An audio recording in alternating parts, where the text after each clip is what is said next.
to learn all about it. So first off, nice to meet you.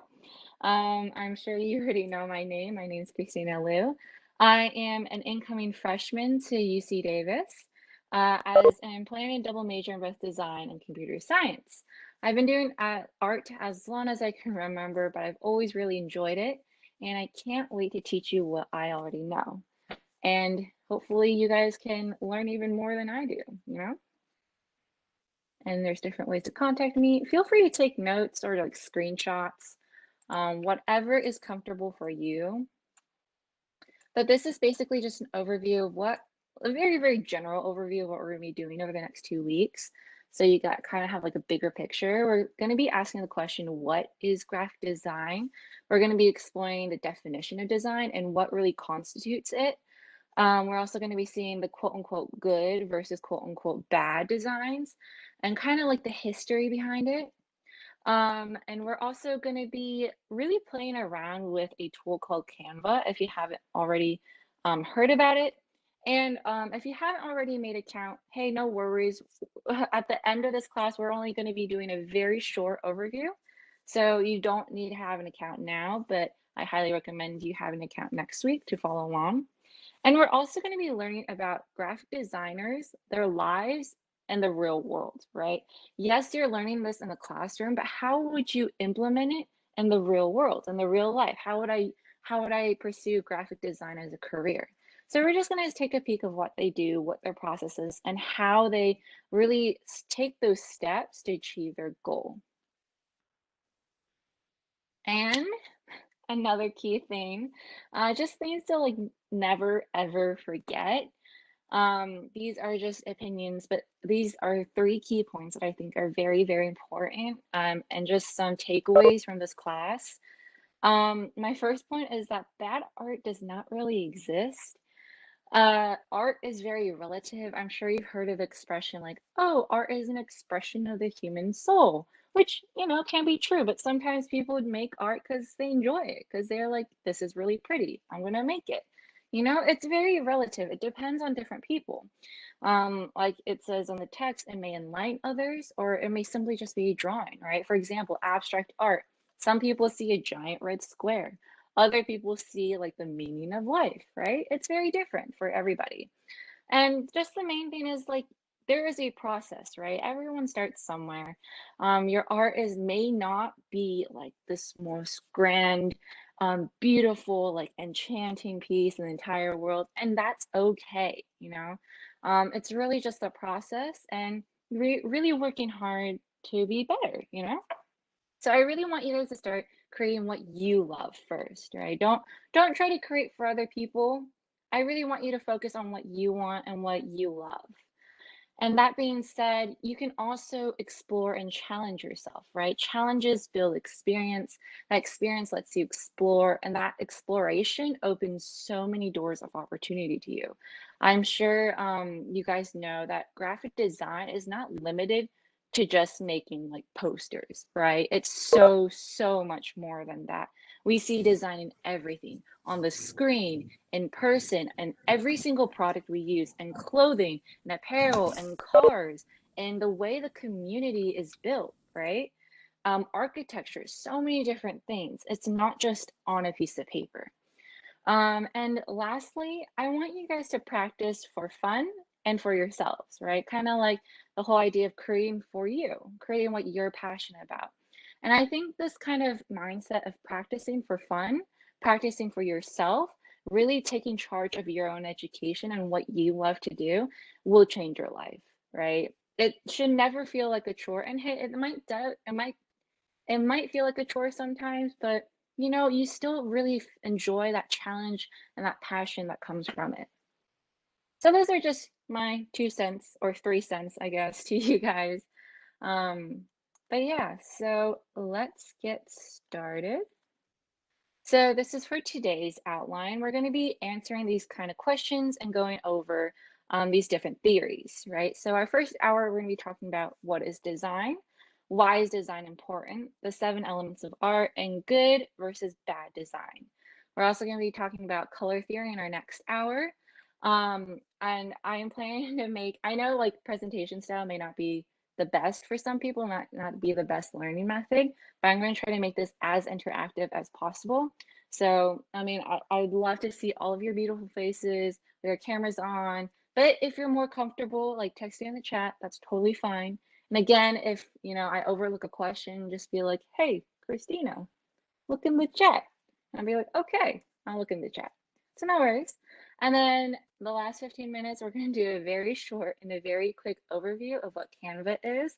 And if you create a Canva account, please, please, please choose the free version. Free version, please. There should be no financial transaction whatsoever during your creation of a Canva account. All right, cool. So that brings us to our first section, right? What is design? This is a Google definition of design, right? It's basically as you can see, oh, excuse me. It's as a noun, it's a plan or drawing produced to show the look and function of workings of a building, garment, or other object before it is built or made. In other words, it's basically just a fancy way to say it's a blueprint, right? The second point is just an arrangement of lines or shapes created to form a pattern or decoration.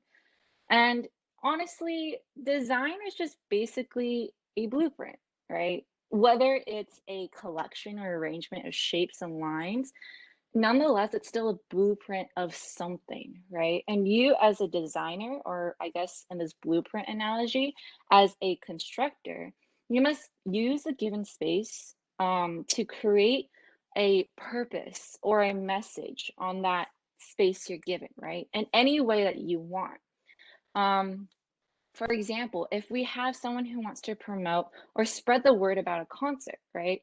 They would create a poster about this concert, be like, "Hey, there's a concert going on." So then you really have to think as the constructor or the designer, what is the most efficient way or eye-catching way that I, the designer, will grab the passerbys or the audience's attention to and convince them to go to this concert, right? That's kind of what design is. And sometimes it doesn't necessarily have to be graphic design, right?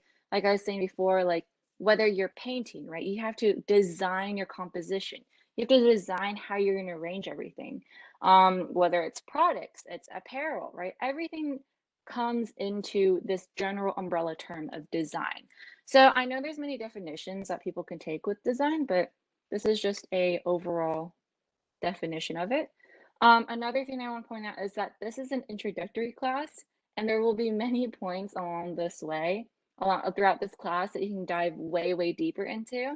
But my goal for these next 2 weeks is just to give you like the basis, the gist of it, the generalization of it. So if you have any questions of like, hey, like what does this mean specifically? I may not always have the answers, but internet, Google is your best friend, but I will try with the best of my ability to answer your questions. All right. So that kind of aspect of, if you see the second definition here, the arrangement of lines or shapes, that kind of brings us to our next topic, which is the 7 elements of art. Does anyone know about this concept? Head nods, head shakes, kind of. I see Kaylin do kind of half-half. Okay, okay. Hey, that's totally cool, right? We're here for the process, not for perfection. So, 7 elements of art is a kind of like a very broad, very general concept. It's like the 7 main components that kind of create the definition of art, right? Or design in this case. So here we have line, shape, form, and space. And then those are the basics. And on top of that, you would then have texture, value, and color. So as you can see from this example, lines can be anything, right? Some people think of line as straight sticks or straight solid point A to point B, but that's not always the case, right? It can be short, it can be dotted, it can be circle, it can be curvy, right? Um, it doesn't necessarily have to follow that very angular uh, design of it. Shapes, as you can see, can be any shapes, literally any shapes you think of. does not have to conform to the shapes that we already know of, like triangles, squares, circles. You can make like a 20-sided shape, right? And it still be a shape.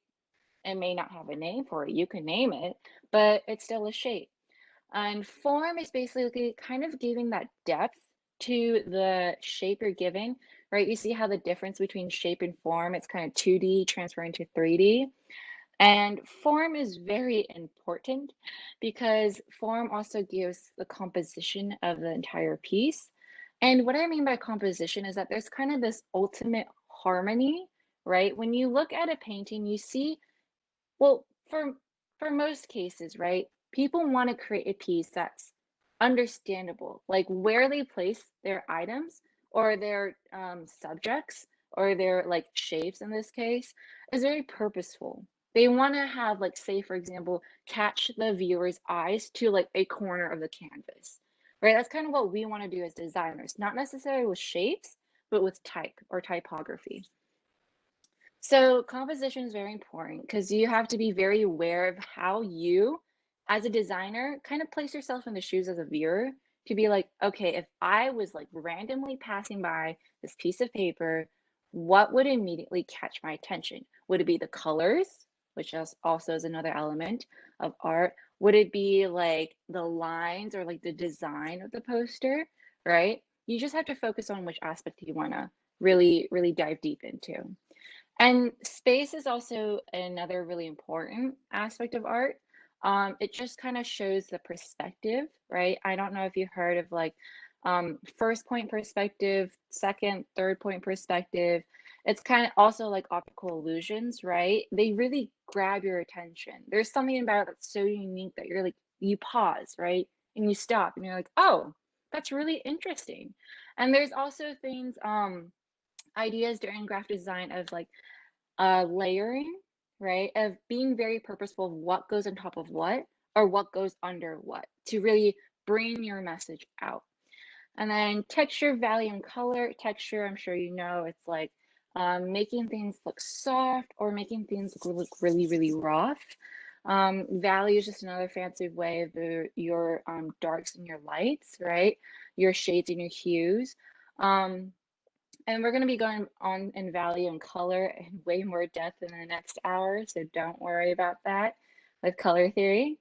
And I'm pretty sure you've heard of color, that color speaks a lot, right? I'm sure if you compared a black and white photo to a colorized photo, it's very, very different, right? Even if it's the same image and it's the same photo, or even like the same painting or design you've made, it's still very different.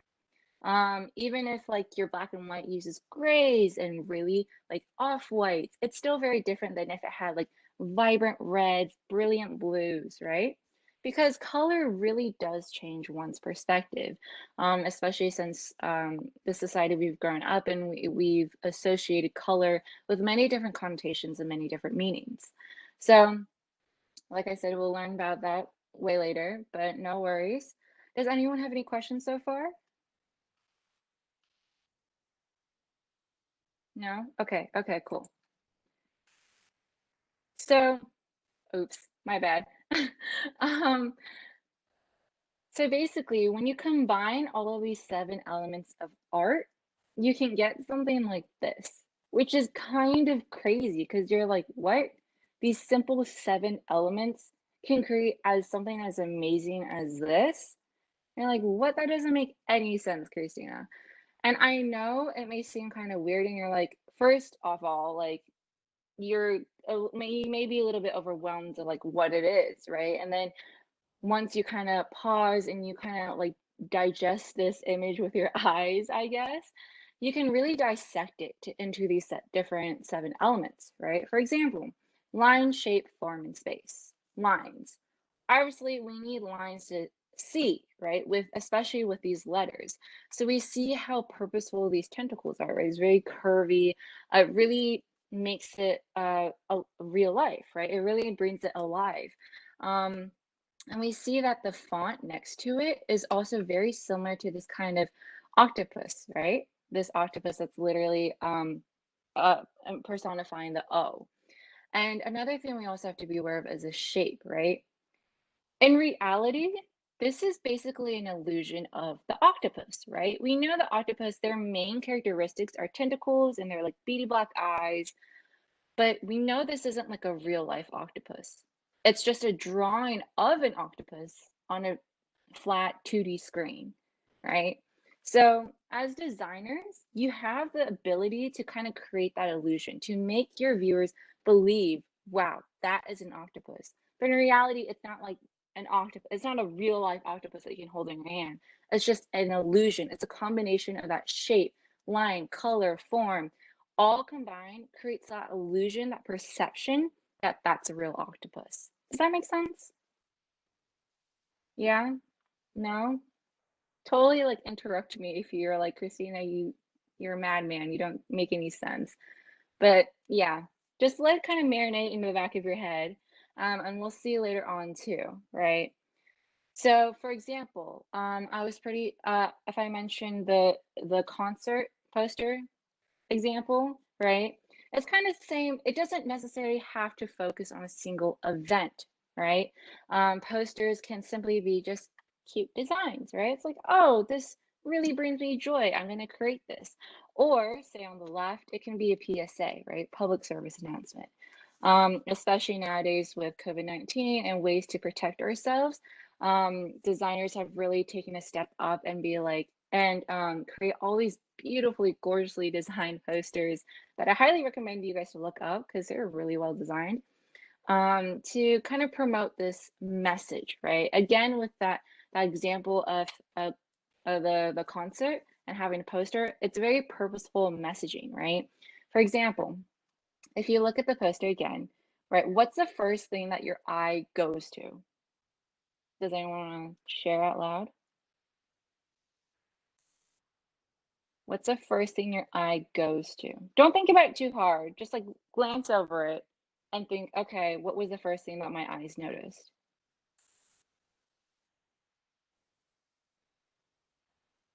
The yellow, The yellow, right? The yellow of her hair.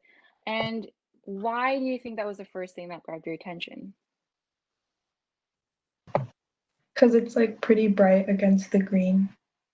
Right? And then once you've seen that yellow, bright yellow hair, what was the next thing your eyes went to?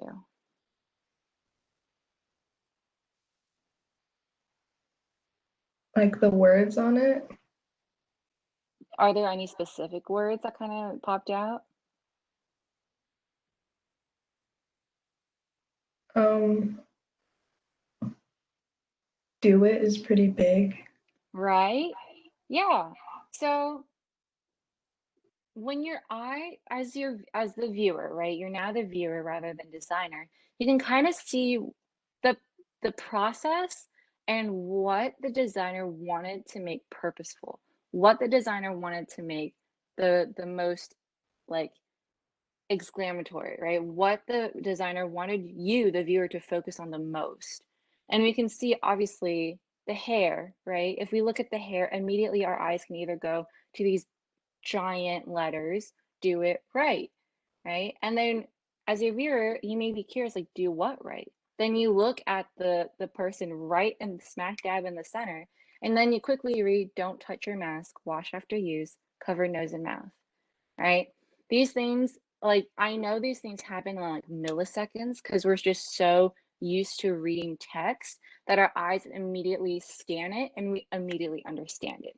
But within those really short, that really, really short time span of those milliseconds, your eye is being forced by the designer to look at specific things, right?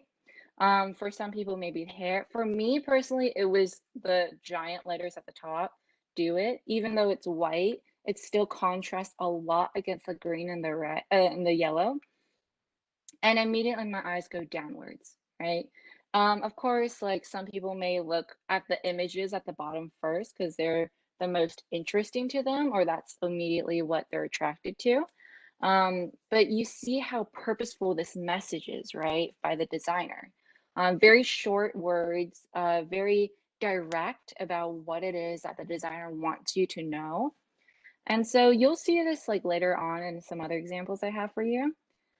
Um, if this works. All right, yeah. But, again, design, similar to these beautifully arranged shapes, right? It could also just be for fun, right? It could just be a little image. It could be an album cover design, right? Design has so many uses. It's actually kind of insane when you really think about it, right? If you think about like the simple icons on like say your shirt, right? With that little white tag on every piece of clothing that like tells you how to wash your clothes. There's always like these little icons. Or for example, like how a car is designed, right? They really have to take into consideration of like aerodynamics that they want the car to go really fast, but if they really want the car to look nice, and that's another aspect or another cog in the giant machinery that they're trying to make. Um, Others may also, like, I'm sure you've seen, have you guys seen videos about tiny houses? No? Okay. Well, tiny houses are great. Highly recommend you to watch it on YouTube. They're like 5-minute short clips. They're so much fun. But you can see how big of a role design plays in creating those architectural masterpieces, right? Whether it's unconventional or it is conventional, right, for the human needs, or it's just simply there for beauty, right? So again, design is a lot. And design has not always been the same throughout the centuries that humans have existed, right? There's different eras of design that has happened. Similar to fashion, right? Like not everyone used to wear like crop tops, right? Back in the 1800s, they wore like dresses all the way down to their ankles. Or so similar in that sense, modern art or just art in general has been defined in multiple ways. You can see, just quickly scan over this really fun little graphic I found online. Um, this is just another also a segue if you're really interested to look into the art history of design. I wish I had enough time to show you all the beautifully designed like posters. If you look online, there's so many different designs. They're very gorgeous, but I'm sure you guys have heard of the words like surrealism, right? Kind of making this making something look so real. Remember the octopus example? Making it look so real and doing something that it's not supposed to do, right? There's no way we can find an octopus in reality that's the shape of an O and it has like a little circle within its body that's missing, right? In reality, we know that's not true, but it's made so real that we almost believe it, right? That's surrealism. Or I'm sure you may have heard of pointillism, right? When things are made up with like little dots. I don't know if you guys have done that, but for like a future art project, if you're really interested, you can use like some paint and um like a chopstick or something that's like round and short, like a thin cylindrical object, and you can just like make dots. And that also can has a lot of pre-planning into it, right? Because you don't want to mix up a color of a dot. You don't want like a single dot to be misplaced, or else the entire painting will look different than what you wanted, right? Or I'm sure you've heard of like impressionism, a great one, or expressionism. Some two really great, or a really great artist is like Monet, Claude Monet. He's really cool. Or if you've heard of pop, right? Oh my goodness, his name is escaping me. I don't remember it, but it's the guy with the Campbell tomato soup guy. Do you know what I'm talking about? No? Okay, I'm gonna look his name up like soon. I'll email you all the name. Um, but though if you remember like the very infamous like with the four panels, right, of say the Campbell's soup, right? And it's like in different colors, right? So, there's a lot of different designs. Some may be popular, some may not be nowadays. It also really depends on other people's aesthetics these days. Yeah. So here we're going to dive into the concept of quote unquote good design and versus quote unquote bad design. So good design is making something really intelligible and memorable here on the left-hand side, while great design is making something memorable and meaningful. Um, it may sound like the same things to you, but I think you'll start to be able to differentiate the two definitions. Um, for example, like good design, it may be good and it may make sense, and you're like, okay, that's cool. But a great design, right? Like, for example, the Obama's posters of hope. That's very meaningful. That's very memorable. So, great design is something that I think you should all aim for. I know, like, if you have not even like started graphic design, I think you should really try to put some thought into being, okay, what do I want to say in my poster? What is it that I really want? What is the most essential thing that I want the viewer that's going to look at my poster or look at my design to take away from it? All right. So that kind of boils down into these three very broad categories of what good design consists of, or what is involved in creating good designs, or and can lead to you creating great designs. Um, our first point here is called intuitive or intuition.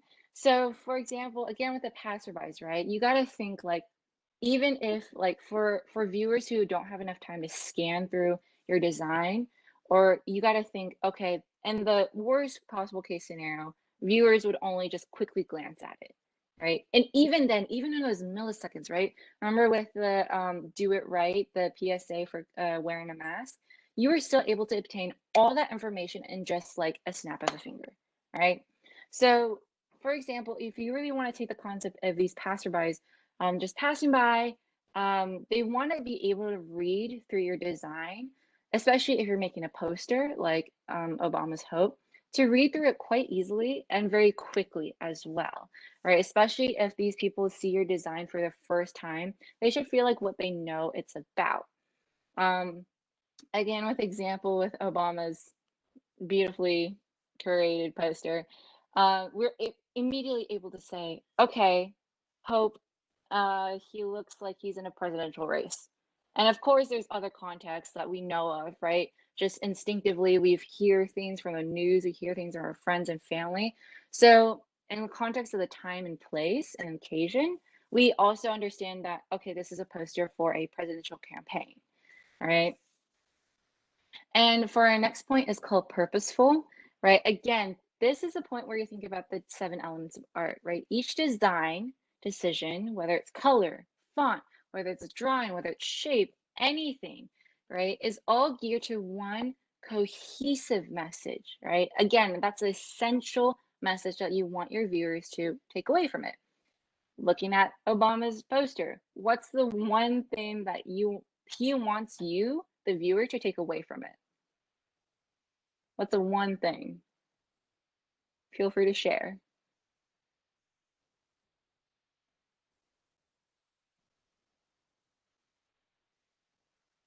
Vote for Obama, right? Yeah, Tammy. That's basically the essential thing that wants to convince you, right? Voting for Obama, that is what the poster wants to convince you, the viewer, to do. They want you to vote for Obama. Now, Tammy, I'm going to ask a little deeper question, and to all of you guys too. Why do you think, what made you think that the most essential message they're trying to send out is to vote for Obama? What about this poster? It literally has one word, right? What made you think that this poster, in its entirety, right, made you want to think, oh, the message is to vote for Obama? Anyone want to take a guess? A gander? Ooh, no, yeah, the colors of the US, right? The two major political parties, the Republicans and the Democrats, right? The blue and the red. Yeah, yeah, yeah. Anything else? Is there anything else that really catches your eye or that really makes you think, I want to vote for you?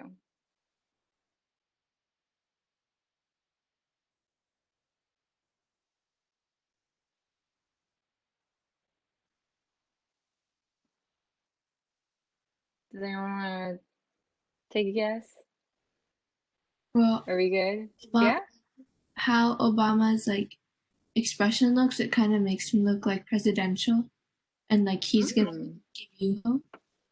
Yeah, yes. Great point, Naya. Thank you so much for sharing. Yes, you bring up a awesome and very significant point, right? Here we see in this poster a giant, like so much of the poster is committed to this beautifully designed portrait of mm, previously President Obama, right? Or I guess in this case, presidential candidate Obama, right? And right under it, we see giant words, hope, right? And although you, the viewer, has not been given any other words or other things to look at, you're only looking at these two main things, right? The portrait and the word.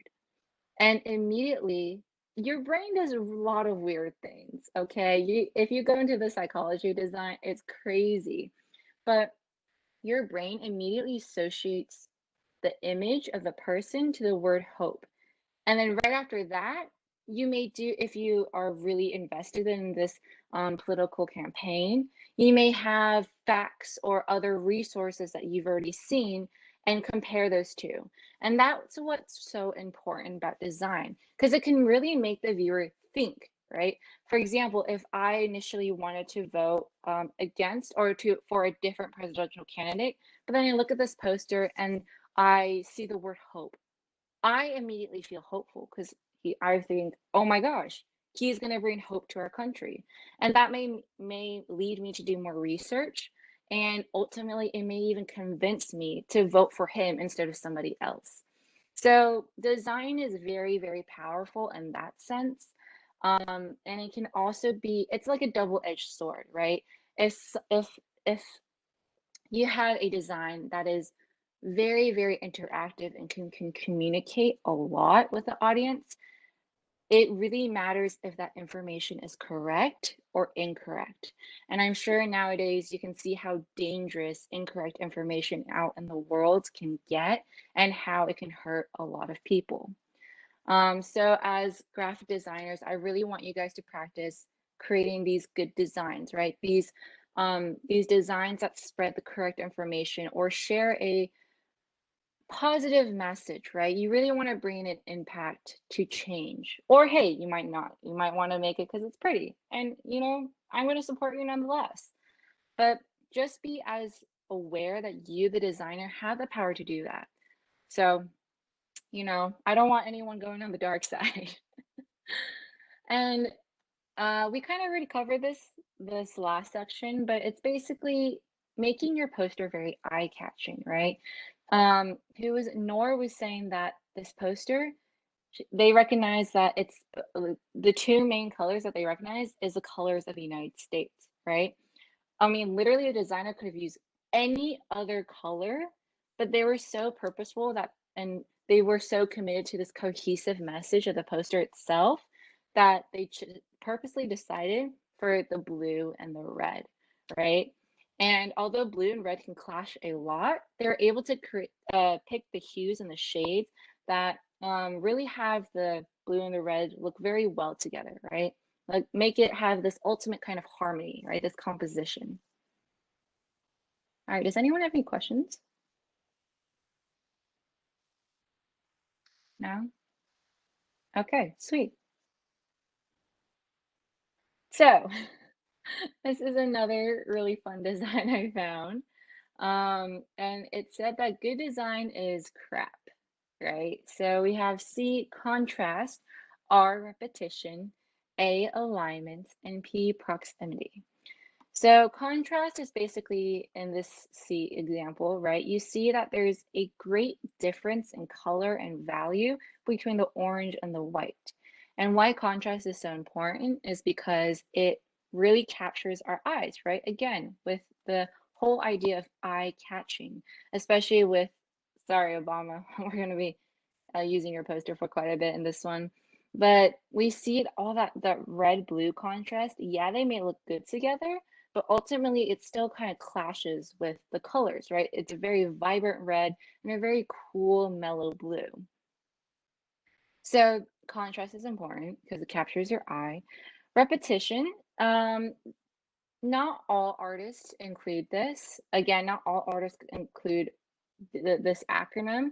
It really depends on their style, but you see most consistently, these are the four main aspects of good design. You'll see later on, I think I have more examples. But repetition is in sense like people, okay, again with the psychology of design, right? People like seeing patterns, or they enjoy having a sense of stability, right? And when you see something repeated as smoothly as this, like it's very smoothly arranged, it's nicely transitioned, the colors aren't super whack, it's not like a bright purple and neon green and like a black, right? It's it has a consistency to it and an understanding to it, right? We understand that it goes from a darker color to a lighter color, right? And people, again, it's all about catching your eyes, catching the viewer's eyes. Once they see that, they have a sense of stability. They see that pattern and they're more comfortable with it, right? They're not too overwhelmed. Or they may be overwhelmed because there's just so many. There's so many R's, I guess, in this case. Um, but it also really contributes to the overall harmony of your design if you're really looking forward to that. And another thing is alignment, right? Again, with the seven elements of art, the theme with space and as well as form, we see that this figure makes the illusion of an A. But in reality, if you broke it apart, it's just this line, and it's just a total combination of three lines. Two lines are which connected, and the third line isn't, right? If you break it down into like that, it may look really weird and no longer looks like an A.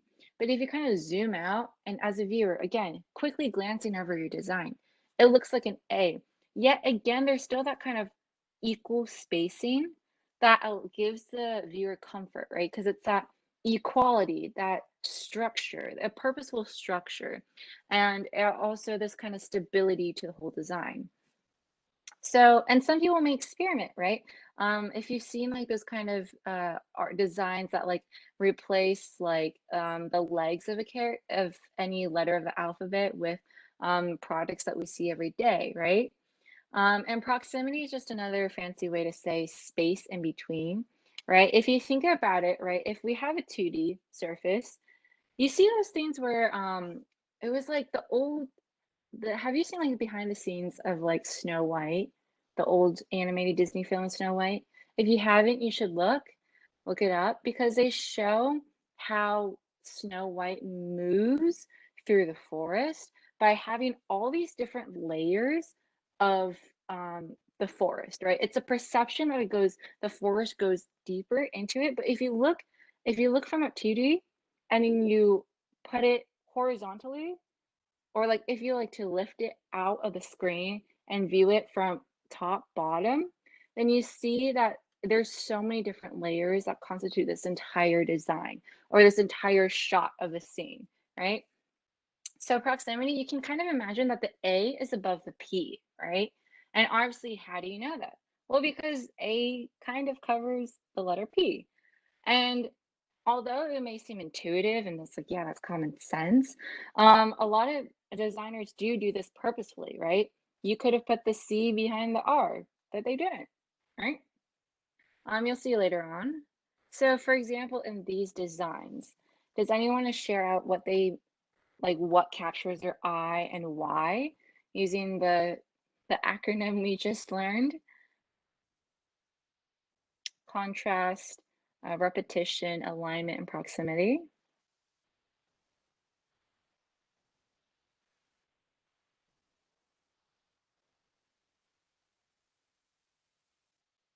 Or it can even be even broader, right? With the seven elements of art. There's lines, color, form, shape, space, texture, um, hues, shades, tones.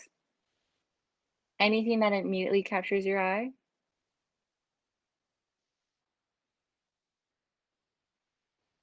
Ooh, okay. The C has some repetition. Why do you say that? Because there's purple behind the like teal, and like none of the other elements are layered like that. Yeah, right? You kind of do see that repetition. And also Sanaka also mentioned that the teal and the purple, that's also repetition, right? The consistency of two colors throughout the entire design. Whereas the other one on the right hand side, the other design, it uses a multitude of colors, right? Nora also mentioned that the O's fades out, right? Kind of like the octopus. We know, like in reality, like letters can't move. They're letters, right? They're inanimate. But we see this kind of like movement through this page, right? That kind of leads our eye all the way up to this curve, right? Yeah. Just out of curiosity, does anyone have a preference over one over the other?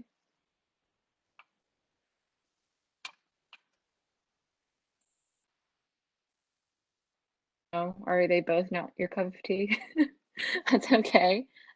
And that's like why I'm bringing that up is because not everyone's going to love these designs. Yeah, you can say these are beautifully designed and they have that kind of total harmony of a composition, but not everyone's going to love it, right? Some people may hate the color combination of of teal and purple, but it's still a gorgeous and harmonized design, right? Does anyone want to share out what they think each of them mean? Like, what's the purpose of each design? Kind of like, I want you guys to kind of practice like being, as the viewer, putting yourself in the shoes of the designer. What was the ultimate message that you wanted the viewer to see? Again, kind of like what we did with the Obama poster.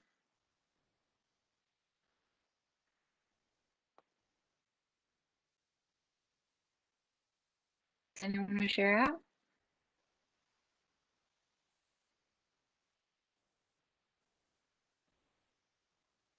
Or does everyone want to move on? All right. Oh, Nor. Advertising to go to a dance. Yeah, right. We see the big, bright, colorful letters, but ultimately, you similar to just breathing, our mind immediately translates these characters or these scribbles, like this composition of these scribbles into letters, and those letters into words, and those words into meaning.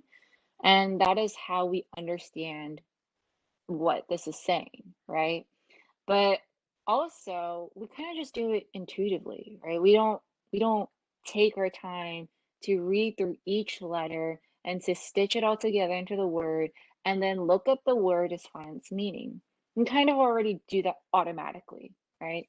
Um, so I mean, like designers also know that using words in your design can immediately capture the attention of viewers because us viewers or us as human beings actually are just so used to seeing text all the time that our eyes typically immediately go to the text first, right? Like on the left, you see sea. You're like, okay, ocean, big body of water. That's the first thing you see, right? And then you're kind of, okay, why is it talking about the water? Then your eyes kind of wander throughout. Again, this is like in the span of milliseconds. I know it's like when I explain it, it sounds really slow, but it's really not. In comparison, right? This designer on the right decided to only use just a couple words, right? But they really want to emphasize on the word work, right? Honestly, I just took this off the internet. I don't know what it's supposed to be advertising. It kind of reminds me of Sonic the Hedgehog gathering rings. I don't know. I don't know what you guys think. Feel free to leave a comment in the chat, but it could just have many different interpretations of what is the meaning of life well wasted, right? Again, art is relative. All right. What about these? Again, is there any way you can use the vocabulary we just learned with the acronym CRAT or the 7 elements of art and last question is, what is the most essential question or the most essential statement, the message that the designer wants you, the viewer, to take away from the design or the poster?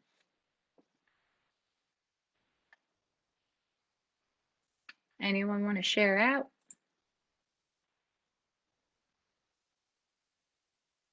Dennis, Kaylin, I haven't heard from you in a while. Or Christine?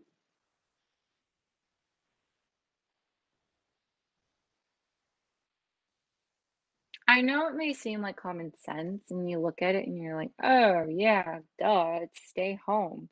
It means da da da da da. But the whole reason why I'm taking you this the step-by-step process is because in order to understand how designers can be so purposeful with their words, is to kind of observe how other designers do it, right? Um, and to see what their thought process was, what they thought was the best way to communicate that message. And obviously, we see these two very different designs that designers not all think the same, right? Does anyone want to share out? I actually had a question for Go for it.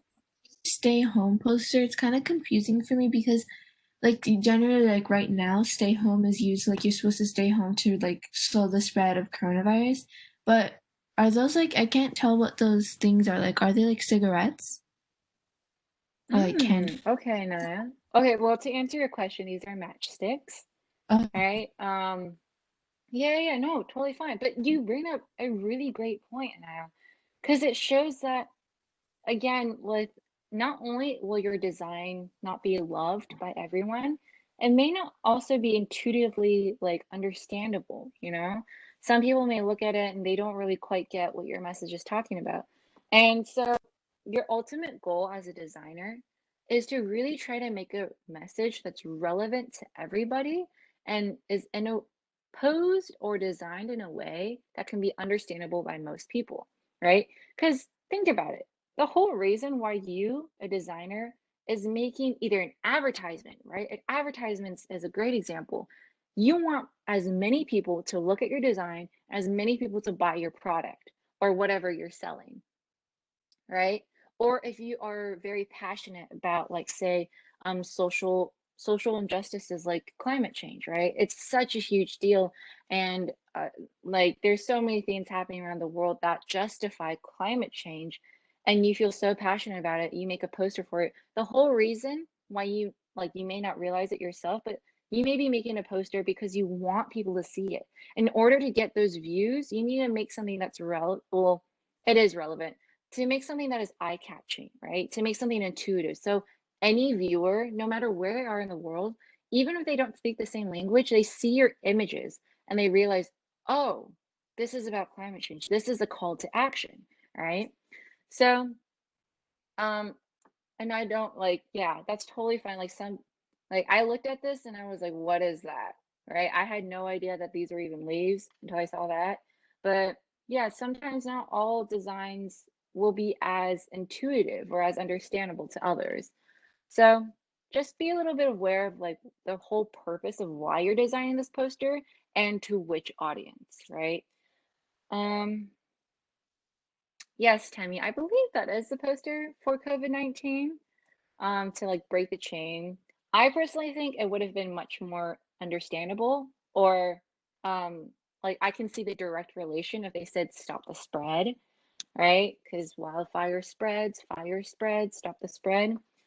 But you know, again, every designer has a different way of communicating their ideas and not all is the same, right? Someone mentioned something about the oh, okay. Yeah, I know you guys got it. Um, does anyone have any comments they want to make about the Surf Coffee one?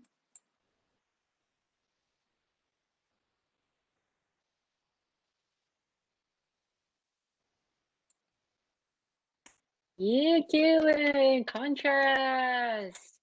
The sea and crap. Oh, girl. That's right, right? Um, we're gonna learn later on in a couple minutes the whole color relationships that happen and why we see the most contrast with complementary colors. Orange and blue are complementary colors. And even though like this is a very intense design for a coffee place, in my opinion, um, like it may look like smoke, right? When you bake your when not bake, when you make your coffee, right? It's very hot, it's very steamy, right? It could have all these different imagery that's involved in this design, right? Nice, nice, nice. All right, so now that we kind of went over what bad design is, good design is, we're gonna go over the signs of kind of quote unquote bad design. Now, before I get started, Um, there's some, if you remember the design eras, there's a era of design called deconstructivism, or it if you look it up, it's kind of crazy, right? That's kind of the era, especially in the breakthrough where there's the internet. It was like early 2000s, late 90s. Um, that's when like the internet, the World Wide Web came to be. And designers usually, like before they had an internet, how did they design? Obviously with paper and pen and ink. And some of them may have made collages, right? And but after like computers were mass produced, they had access to the internet, they had access to the World Wide Web. Designers started going kind of crazy, right? They were able to access all these colors, all these fonts, all these different images that they couldn't have made because they personally had to go out and get those colors and paints, or they had to go out and take photos for themselves, right? They didn't have access to this giant library that we now have. So there's some designs out there that are kind of like in this example here, the telltale signs of bad design kind of do have those aspects. And it includes like glitch art and includes these like really intense type or font, and it looks like it's just kind of everywhere, and it may be hard to read, but very experimental on that stage, and that is just a form of design. However, the thing that separates that kind of design, that kind of crazy wild experimental design, in comparison to bad design, is that, again, remember back to the aspects of a good design, right? Good design has a purposeful message, it's consistent, it has a focus, right? There's a certain, like, I'm sure, like, if you look at graphic design posters, whether it has text or it doesn't, there's some sort of focus that the designer wants you to look at. And sometimes designers are like, screw it, I'm gonna make the viewer look at everything, right? Again, art is relative, guys. I really have no other way to say it. But if you look up like experimental graphic design posters, it's kind of crazy. That's it. Okay, cool. Now we're gonna look at the telltale signs of bad design.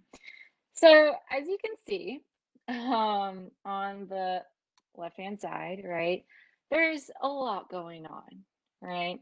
So these are just a couple key aspects of what people tend or try to avoid when they're creating their designs. Um, so the first point is inconsistency, right?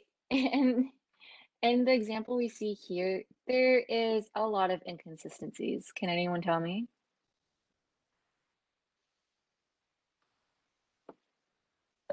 Like Um, what about it is bad? Oh yeah, go for it, go for it. the font. The font is Hmm. very inconsistent, and also, I feel like the colors don't really go that well together because like the wows take. Yeah, right? Nora just mentioned like it looks like it says the wow, right? It's very the size is different. You guys are spot on, right? The size of the text is different, the font is different, there's different colors. Nora just said it looks like it says the wow, right? That doesn't make any sense. What does that even mean? So inconsistency, it's not great if you have inconsistency. Again, if you want inconsistency and that's purposeful in your design, go for it. But if it's not, you may have to look over your design. You may have to look over your design again. Because when there is not like, again, humans like repetition, they like structure, they like patterns. If humans or if viewers look at this and they don't see a certain pattern, they don't see a consistency, their eyes or like they don't feel comfortable, right? There's too much going on. There's nothing to focus on, right? There's, I mean, maybe, oh, no, my bad. And their eyes may focus on this wow sticker because it's so many different colors, but they don't understand what the message is, right? They have no clear message. They're like, oh, that's so out of place. And that, I'm telling you guys, that can also be very destructive to you as a designer. Have you guys heard of the three terms ethos, pathos, and logos? SAT, ACT, yeah. Was someone gonna say yes? Sorry. Okay. Yeah. So just a quick overview if you don't know. Um, Ethos is the credibility of the creator, the author, whether you're reading an article or whether you're looking at a piece of artwork or whatever that someone has created and made and put out in the world, their ethos is their credibility as the author or as the creator. And credibility is basically like how much you can trust them, right? Pathos is basically the amount or like the emotions into it. And logos is basically like the logistical standpoints, like the technicalities. Correct me if I'm wrong, but I'm pretty sure that's like the basic gist of it. But basically, what I want to tell you is that inconsistency can also destroy you as a designer. Why? It affects those three vocabulary words I just told you about, especially ethos, right? If you had like, again, if we say, okay, let's make a poster about a concert, right? You make this poster and it doesn't have all the qualities of what we went over for good design, right? It's inconsistent. There's different sized fonts. It's like not that well made, right? It looks very low effort. And that breaks down your ethos or your credibility as a designer, right? When I personally, right, if a viewer looked, honestly, anyone, I guess, if anyone looked at a poorly made design, their trust in whatever that design or that poster is saying breaks down, right? They become very skeptical. They look like, because the whole reason why they're skeptical is because it's inconsistent and it looks, again, it looks very not that well made. It looks poorly designed. It looks low effort. And you start to think, as your audience, as your viewer, you're like, well, if the designer puts so little effort into this whole concept, this message, then that means they don't really care for it, right? And that kind of gives us like the vibe that like, oh, the designers don't really care, it's low effort, and you, the viewer, are like kind of skeptical about it. So if I make a poorly designed poster for a concert, viewers may be like, that's really sketchy looking. I don't know if I want to go to that concert. And instead of convincing the viewers to go, you start convincing the viewers to go away, right? Start convincing the viewers to not go to this event, or especially again with your advertisements, right? And products. If your advertisement is poorly made or of poor taste, you start losing customers, you start losing profits, you start losing a lot of things, right? So and another case, right, with the global climate change, you start losing viewers, you start losing a call to action, right? What became was like a yell started becoming a whisper, right? Because no one even like looks at it, no one trusts you, and with that design, they start being skeptical of like say the facts you give out, any other like articles that you share, right? Because they're like it's so inconsistent, both like who knows, right? What if you just like wanted to do this for fun but you're not really fact checking? It gives off a kind of not very serious intention to the viewer, and the viewer starts, not trusting you. So yeah, I repeated like that 20 times. So yeah, I'm sure you get the message. Inconsistency, bad. Another thing is that misinformation, again, double-edged sword. Design is a double-edged sword. You have the power to choose to put out research, curated, informative, right, message out there, something that you want to bring good change. And there's other people who have an agenda, have a bias, and they may post or they may create something that may not always be correct, right? Either politically or factually correct. And unfortunately, viewers can also believe that factually incorrect design or message, right? Especially if that message has text and videos and whatever. Um, and it's very, very dangerous, especially if that design is widely spread, right? Think about it. Instagram, you can post anything in seconds. You can retweet, you can reblog, was it repost or reblog in Tumblr. It's so easy to share a single image online nowadays. So I just want you guys to be aware, and I really want to encourage you guys to not create misinformation out there. As much as you want to play devil's advocate or as much as you want to be a little chaotic, don't do it with information because misinformation really hurts other communities. And that's something that we as designers do not want to do. And another thing, convoluted and complicated, just like that, those two words are very hard to say. Um, it's very confusing, right? Like, even if like the viewer is able to read what your design is and what it means, some viewers may look at your design and they're like, what does this even mean? Like again, with a D wow, what does that even mean, right? And not all viewers are gonna look at it, like take their time to look through it, especially if it's like again on Instagram, content goes through so quickly, right? We go through we just simply scroll and we get like hundreds of different posts.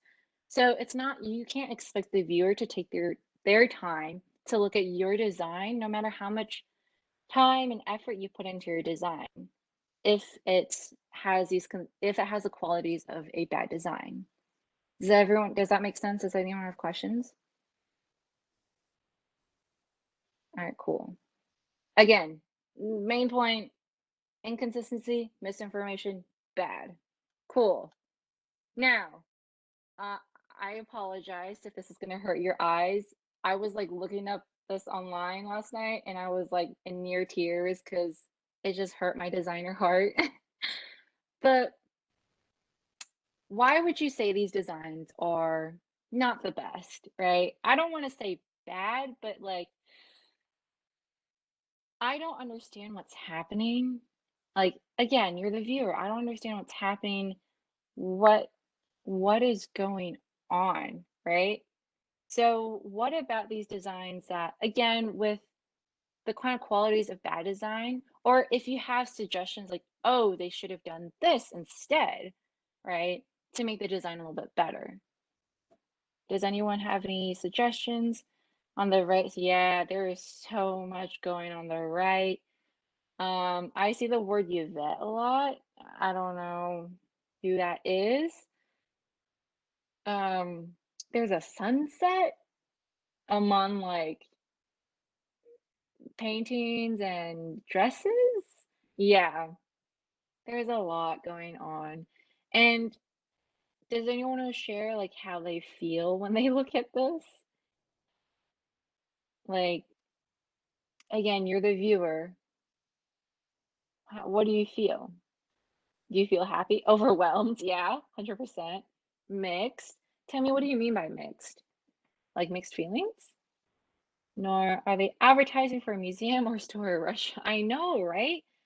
Like this confusion, right? So, as a designer, right, you do not want your viewer to feel that way, right? You don't want the viewer to feel the way you do. You're confused, you're lost. What is happening? Like, what are they trying to do? Um, It's a lot, right? And especially if we look up the design on the left, like who is that? What does this person have anything to do with the love of graphic design? Why is there a car? And why are their heads cut off? Like it's a little threatening in a way, right? Like you don't understand what to feel and what the designer's purpose was. The next two slides, excuse me, if you don't want to like just don't stare at it for too long. But they also have like back then, like websites did look like this, guys. It was so bad. It like websites nowadays you have user interface or user experience, also known as UI or UX design, which basically focuses on how the user interacts with the designs on the screen. So nowadays you can find these gorgeously designed websites and it's so intuitive, like you understand it's so clean or it's so pretty, it really attracts your eye. So yeah, you guys understand why this may not be the best design. There's so many changes you can make. But again, if your purpose is to confuse the viewer in any event you want to, or it's an aesthetic, go for it. Again, I would highly recommend you to not spread any misinformation. And also this, it's it's very clean, right, in comparison to that. But can anyone read what that says?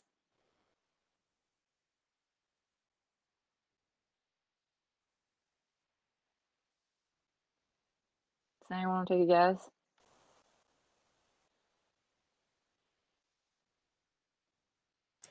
Creators of great websites. Mm-hmm. Can anyone read the blue? Welcome and let's AF no, let's after code. Hey, not bad. I couldn't read the blue. I could read the red. But yeah, did you see how much time and effort, like, and struggle you had to go through just to read that, right? Some people might make this purposeful, right?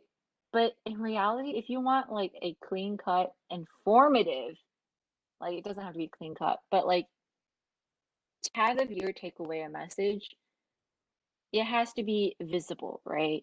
The viewer has to see the words or the image you're trying to show.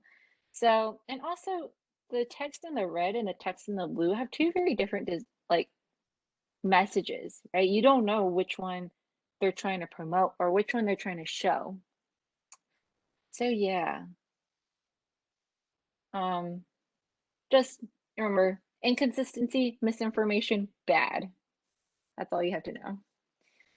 So now that we kind of talked a lot and a lot about design, we also have to understand why design is so important. I'm sure you probably got the gist of it. Basically, as I was talking about how much or how important of a role design has, especially with nowadays with our technology, with the advanced products we use, or fashion, right? The clothing that we wear, the how we express ourselves through cloth. Um, so expression, right? It's another way to say communication, speaking to the audience or speaking to a specific community, right? It's that's why I was so adamant about that idea of you, the designer, or what is the most important. If you could take like one sentence away from your design, what would you want it to be? And that is really speaking to the audience because like I said, design is a double-edged sword. It can convince people to do what the poster or the designer wants them to do, or it can also convince them to not do that. Whether it's an action, like a call to action, like, oh, fight global climate or fight climate change, or it could be vote for so and so, or don't vote for so and so, right? Or it could be buy this product or don't buy this product, right? It's a lot of different things. And at the same time, communicate like we also use designs to communicate, whether or not there are designs or other people's designs, right? For example, like if you saw a really pretty picture of like a flower and you share it to your friend, right? And obviously, like flowers usually have very positive meanings, right? Especially if that's the way that they're designed. But we don't even need to use words to show, like, hey, this is for you. And it's a very sweet thing, right? If you receive a flower, whether it's an image, well, I don't know, personal preference. I think it's kind of cute. But either way, it's still communicating, right? Even without words, viewers are still able to see or understand what the designer's trying to say. Um, I'm like, yeah, design is everywhere, guys. Like anything, like, oh my goodness. I can't even think of anything that doesn't include design.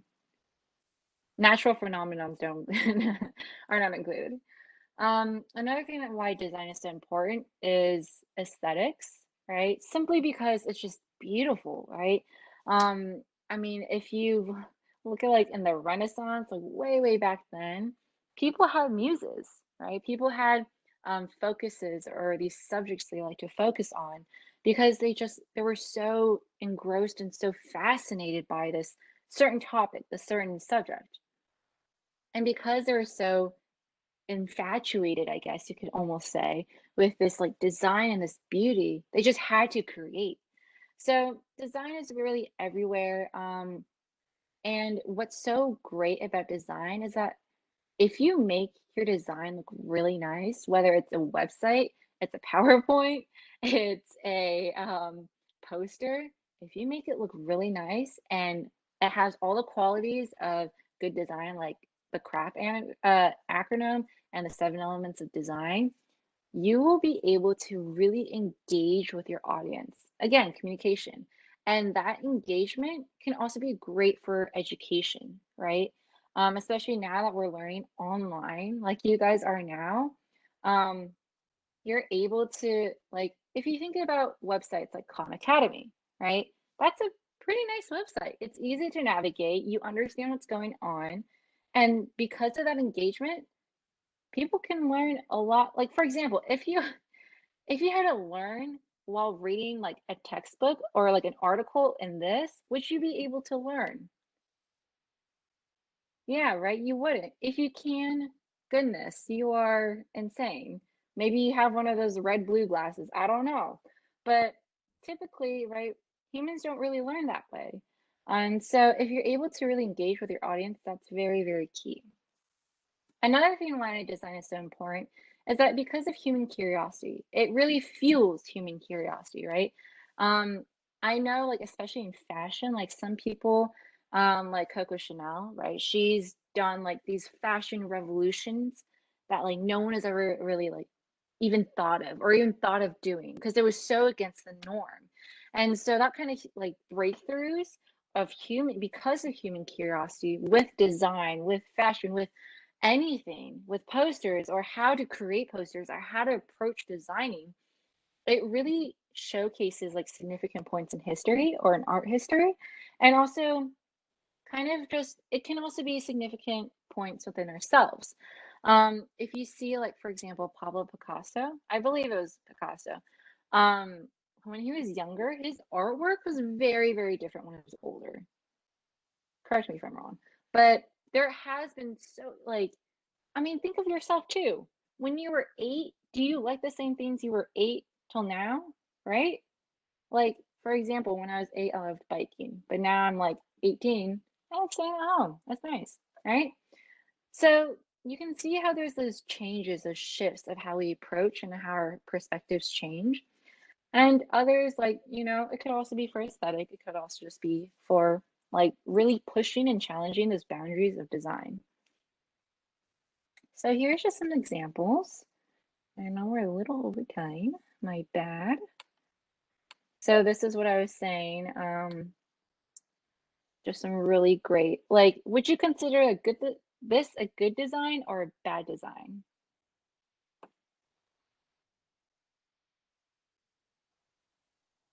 Good. Good, right? It has the qualities of good design. It has the very it has that boiled down kind of like message you want you want your viewers to see, right? 20 seconds. You see hands, I guess, like especially with like nowadays context. I'm sure you know that means to wash your hands for 20 seconds. Um, excuse me. And also like it's coronavirus and it's on us. We have this kind of forced perspective with that contrast of colors, all right? We also have like because this blue is so similar to the background blue, our eyes don't go to it first. especially with the text much, much smaller, like than this font size, right? And this one, I'm pretty sure you can get the gist of it. Like, we're not alone, right? Especially in this very difficult time of social distancing. And again, with experimental um, design, like this may not have a meaning you can take away from it, but there's still that kind of beauty to it, right? Maybe you may not appreciate it and you're like, that's so weird. Why would they do that? But you can definitely tell there's a difference between this good and this bad design versus the designs we saw like 5 slides ago, right? Does anyone want to articulate how they feel about that difference?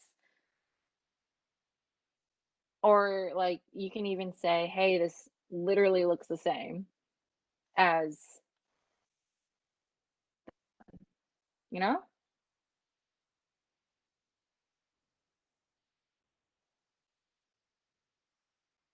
So I hope you guys can see that kind of difference and also that this is also still considered, I mean, this is also still considered design. It's just not the best design that can be made, right? It's better because they have variation, yeah. And it's much more simplified, right?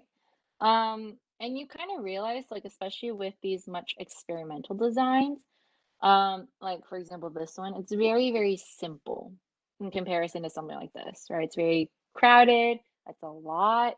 Um, there's a lot more text, but it could also just simply mean like, oh, the artist just wants you to focus on this specific design here. I don't know, Temmie. I do not know. I feel like it's a TV show poster, but I'm not sure. All right. So this is my question to you. Which one do you consider good and which one do you consider a bad design? Cue Jeopardy theme song. Go ahead and unmute yourselves or, share out. I'm going to take a sip of water real quick, but I'll be having my eyes on the chat.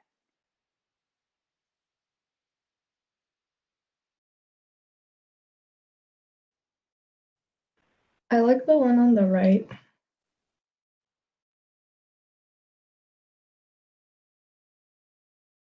Me too. It's easier to read. Right? What else do you like about the one on the right? Or I guess I should ask, why do you prefer that one over the one on the left? What about the one on the left that makes you not like it, I guess? The one on the right seems more defined. Mm-hmm. What about the one on the left? Can you say anything about that one? I think it could also be defined, but it's just like when you're comparing them, the one on the left doesn't have that much like color, like bold colors. What do you mean by like the text? Like the color. Oh, here? Yeah. Like it looks much Like the one on the more. left isn't like the colors aren't as bold as the ones on the right. Oh, okay, I understand. Oh, okay. Kaylin says the right's a little bit more organized. Yeah, right. This one is pretty jumbled, right? Like you don't really understand what's happening. The one on the Anyone left else? looks like they piled a bunch of stamps on the paper. And yeah, it's not, you don't understand like what exactly like seafood seasoning, flavor of the Gulf South, but it has all these different things. You don't know which one to focus on, right? Anyone else? No? That's fine. Thank you guys so much for sharing out. Yeah, you guys have made amazing observation as now designers, right? You and also a thing I want to point out, and by the way, you were correct. The one on the right is the updated design, and the one on the left is the previous design. And instead, like viewers, right? But I guess in this case, you're now a customer. You're a person hungry. You're looking for something to eat. But if you're given a menu with a design on the front, like the one on the left, you may be confused. You may be skeptical about the quality of the food because of the poor design. So design really even plays with our palate, with our taste palette, right? It kind of determines what we like and what we don't. So again, I just want to reiterate how important design is to literally everything that you do, what you wear, what you like. And a great example that I just thought of, books, right? Books usually have this really nice book cover, right? A book design. And I know people say don't judge a book by its cover, which you really shouldn't. People do it intuitively, anyways, right? If you look at a book that has like a really poor book design, you're not going to feel as attracted to it, right? Whereas if you had a really nice looking book, right, it's very clean, has very solid, it has really nice colors, it has this really nice harmony overall to it. And like the font is consistent, especially here, right? If you see in the seafood seasoning, like the flavor of the Gulf South, like that is very inconsistent. Whereas this one, it's maybe inconsistent, but you know it's more purposeful. Does that make sense? Am I not making any sense? Are we okay? Yeah? Okay, I see Janice nodding. Thank you, Janice. Go Queen. Okay, sweet. So, this is the last slide, but you already have my email. We are going to be going into our next presentation. Does anyone want to do like a dance break for like 2 minutes? Go get some water. Bathroom break? Are we good? I'll give you like, I'll give you like a minute. Just shake it out, shake the wrist if you're taking notes. I don't know how many of you are taking notes. If you're like listening in, hey, that's totally cool. However way you learn. Okay. Everyone good? Okay. Deep breath in. Deep breath out. Yeah? Good to breathe. All right. So now that we kind of understand the whole reason of design, why it's important, what constitutes it, what's good versus bad, we're going to be looking into what makes design, right? Remember the 7 elements of art. You have your lines, shape, form, space, blah, blah, blah, texture, and ultimately tone and color, right? Does anyone know about color theory? You can leave it in the chat. No. Hey, that's totally okay. This is just, yeah, okay, cool, cool, cool. I personally love color theory. I think it's pretty rad. If you ever have a chance to look it up online, there's a great Vox, VOX, YouTube video that talks about color theory, and it's beautifully designed, of course, and it's very informative as well. So if you have time after this, highly recommend it. It's like 5 minutes out of your day. Yeah, so let's get started. The theory of color. Great links. There's a couple links. Okay, so now we're going to play a little game. Okay, it's called colors and connotations.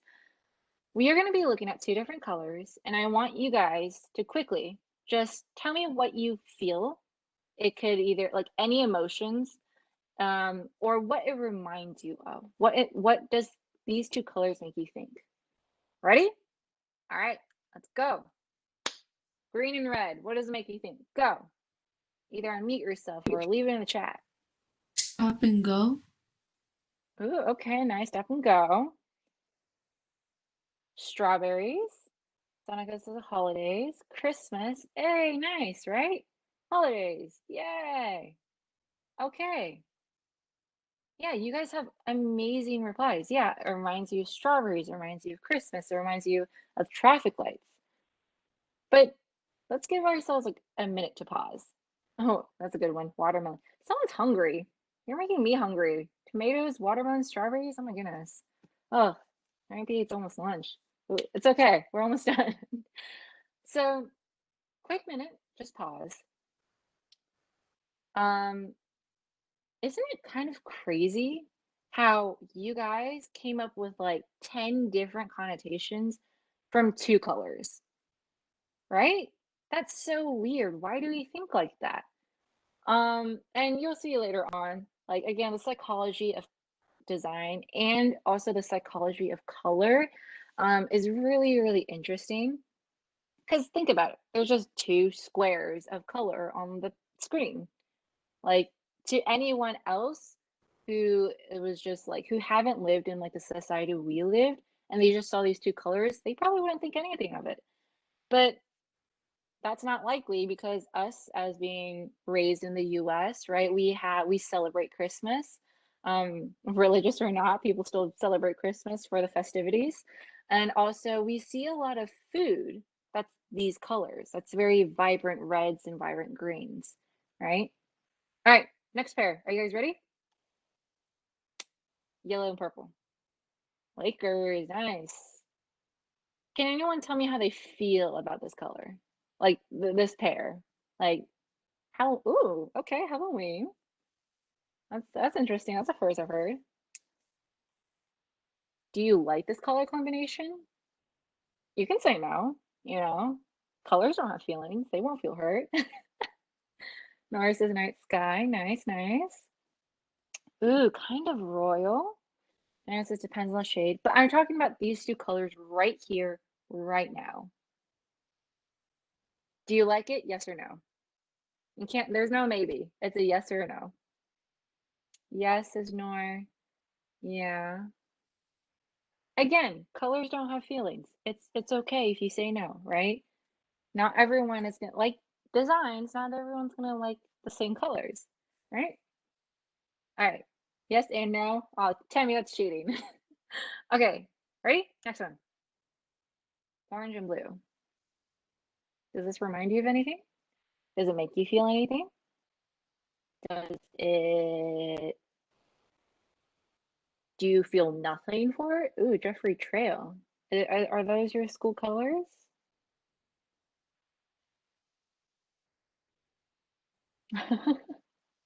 My middle school colors were yellow and black, so it was very hard to pull that off in terms of clothing. But no, I feel for you. Um, and yeah, like again, colors don't have feelings. If you don't like it, that's totally fine. Or if you don't feel anything at all, hey, that's still something, right? You're like, what is this color combination? Doesn't have anything to do with how like it doesn't connect with me, right? And quick thing I want you guys to notice, the orange and the blue. Do you remember that design for the coffee, right? The Hawaiian coffee place? It had the contrast of orange and blue. Complementary colors. It's a cool thing to notice. All right, what are these two?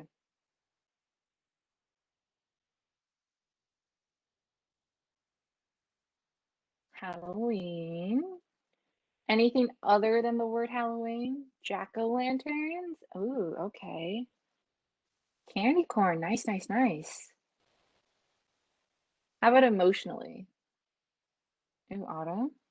Does it make you feel warm or cold because it's autumn? Does it make you desire something maybe? Like warm, fluffy sweaters, cocoa, pumpkin pie, comfort in the cold. Yeah, right? Kind of crazy. Again, simply just two squares on the screen. Like, and yet we feel so much for it, right? Nice. Warm and cold. We're gonna get into that soon. All right, what about these two? Easter. Ooh, that's a first. Cool. Beach, summer, a sunny day. Yeah, yeah, yeah. Pool, right? So, the thing I want to point out is kind of the vibrancy of these colors, right? Popsicle, you guys just talked or just kind of thought of like this idea of being very bright, very sunny. It's like a beach summer day. Usually people like have a lot of fun when it's summer and you're at the beach and you're like playing with friends, right? Whereas this one, Look at the difference in the colors, right?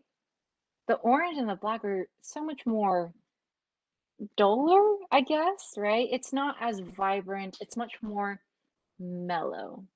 Or in other cases, some people may think it's very cold, right? Or even spooky. I don't know. Yeah, UCLA colors. What about these? Speaking of schools, USC, yeah. Fall Woodbridge. Yeah, yeah, yeah. What about emotionally?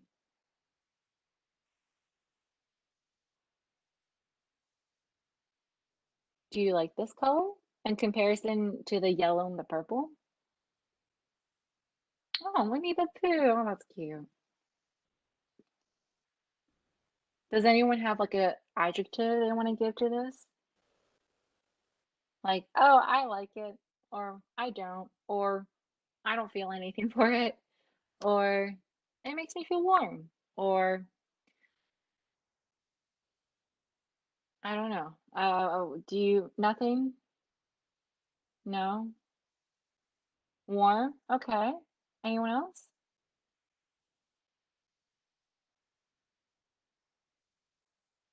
Warm-ish. Okay.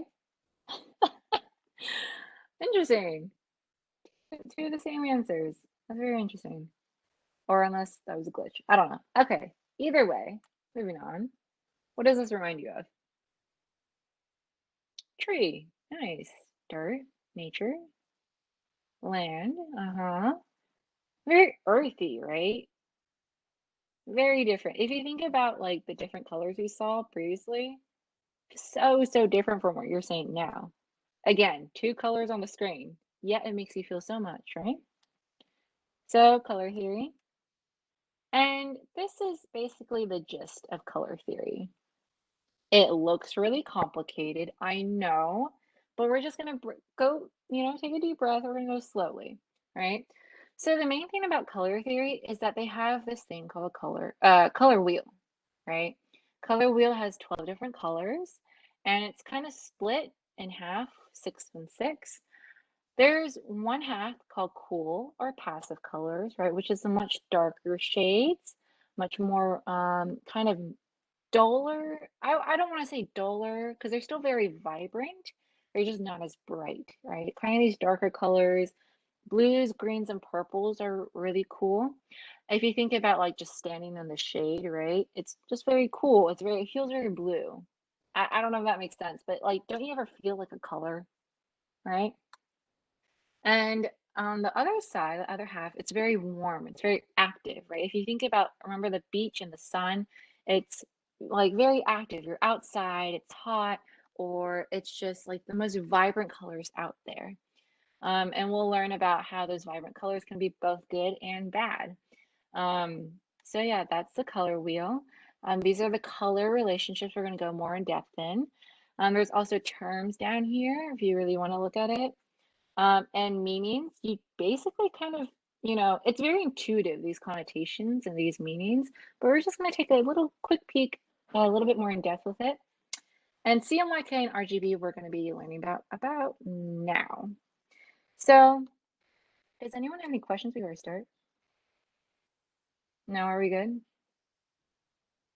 Okay, cool. So, RGB and CMYK.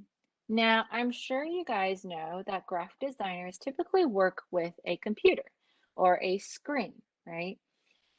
So versus some traditional artists, they work on paper. They work with physical materials that they can touch.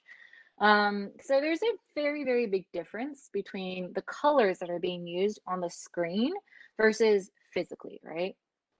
RGB, red, green, blue, is the additive model. It works with anything that emits light. So we're talking about like screens, whether it's on your computer, it's on your phone, it's on your tablet. Basically, if you add red, green, and blue, it becomes the color white, right? And you see how much brighter these colors are in comparison to the CMYK. Because CMYK is typically used for physical colors, right? If you buy like a bucket of paint, typically they would use CMYK.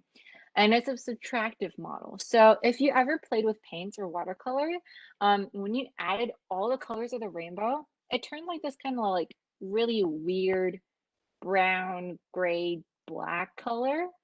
And that's kind of what it is, right? If you mix like these primary colors, this kind of magenta, cyan, and yellow, it creates that color black. So when designing, especially when you're printing something, you're using ink, you typically use CMYK.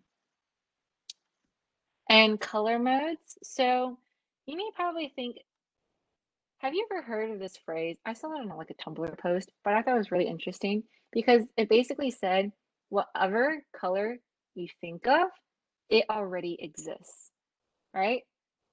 How would you create a color? Isn't that kind of weird? So now that you think of all the different kind of colors through your mind, that is a lot of different colors. There's probably like and probably near infinite amount of color combinations you can do. And so there's a universal matching system or color modes. I'm sure you've heard of Pantone, but this is basically what it is. There's different codes to, and also different names to the colors. So for example, if you ever go to like Home Depot and you're like, I want this color, and it has a little code, and then the person who's selling the paint knows, okay, they want this specific color, right? Because if you look at this, there's already 3 shades of blue. If you went up to like a Home Depot guy and you're like, I want color blue. Well, what shade, what tone, how dark, how light, how warm, how cool do you want that blue? So yeah, just another thing that usually designers use, typically in print. So here we have color terminology. And this is, like I was talking about, the color wheel, right? It has 12 different colors on it. And you're about to see how, later on, why they decided these 12 colors, right? Why did they decide just these 12? There's so many different colors. Why just these 12? But before we do that, oh, no, I answer my question. Why do we do 12? It's because of this. So you see, we're going to go from left to right. There is these 3, yellow, blue, and red. They're called the primary colors, right? And then next to that, it's the secondary colors. And next to that is the tertiary colors. Can anyone notice a pattern?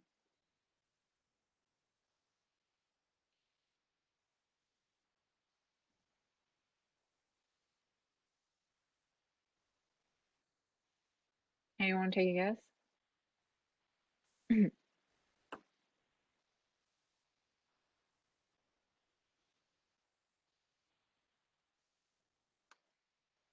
Hint. Just compare the primary and secondary. What is the relationship between the primary and secondary colors? If you don't know, that's okay. We can also go more, we're probably, it'll make sense as we go on. But,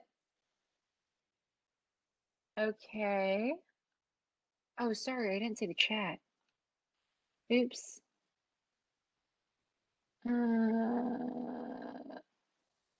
When you mix 2 of one color, they make the next stage. Yeah, right? If you mix yellow and blue, you make green. You mix blue and red, you make purple. Red and yellow make orange. Yeah. Does anyone have no? Now that you understand how to go from primary to secondary, do you know how to get to tertiary? Same concept. You mix the secondary to primary, and then you get tertiary. So again, this whole thing with like humans liking patterns, the color wheel is basically an embodiment of that. But what you just need to know is how the color wheel is made. So, and if you know how it's made, you won't ever forget. As long as you understand, you just remember the primary colors, red, yellow, blue. All right. So some more color terminology, right? Especially if you remember the tone, right? One of the 7 elements of art. I talked about tone, and it gave out this kind of like that small little image as an example had this kind of shade, which is the color on our color wheel. And if you add black or gray or a darker hue, I guess, to color. Oh, excuse me, hue. This is a hue. Shade is when you add darker colors to it, like black. And when you add white or lighter colors, it becomes a tint, right? So you can see so many different variations of varying degrees of how much light you bring into it or how much dark you bring into it. And you can play around with it a lot. Saturation and value are kind of the same thing. It's basically how vibrant it is or um, how rich the color is. I'm sure if you played around like with the saturation function on like editing photos or just, for fun, you can see how much the colors pop, right? And if you go to the right versus if you go to the left, it looks almost black and white, right? Like the color being sucked out. Okay, so now we're going to be going on to color relationships. But before I go into that, does anyone have any questions? No? Also, I'm realizing it's 11:50. I don't know. I want to respect your time. We may not go over like the quick, super short, super quick Canva tutorial. Would you prefer we pushed it on to next week? Or if you still want to see it, it just may be over our scheduled time of 12:15. So, oh, excuse me. If you want to stay, you can. If you have to go, go. And if you want all copies of these PowerPoints, I'm more than happy to send it to you. All right, sweet. So for these color relationships, right? You guys are amazing, right? You were able to see out that pattern, and there's certain names to these patterns, right? And this wheel of color, this color wheel. One is called complementary, right? Complementary is basically the neighbor across the street. So the whole reason why they have defined these color relationships is because designers now know, after a lot of experimentation, that these color relationships are the best when they're together, right? So for example, yellow and purple, right? Some people may not like it. Some people think of the Lakers. Um, but you would be surprised how well the color yellow and purple go, right? It can also depend on how much you play with the tint and shades. Quick question. Does anyone know, can anyone name another pair of complementary colors? Any any pair? Complementary Red colors and are always green. coming too. Yeah, right. Red and green. We think of Christmas. Isn't kind of mind-boggling? Now you realize like it's all a marketing strategy for red and green. Because they're complementary. And like you said, like they go so well, right? People typically may not think they go well, but Christmas brings in high profits. So I don't know. Does anyone have another pair?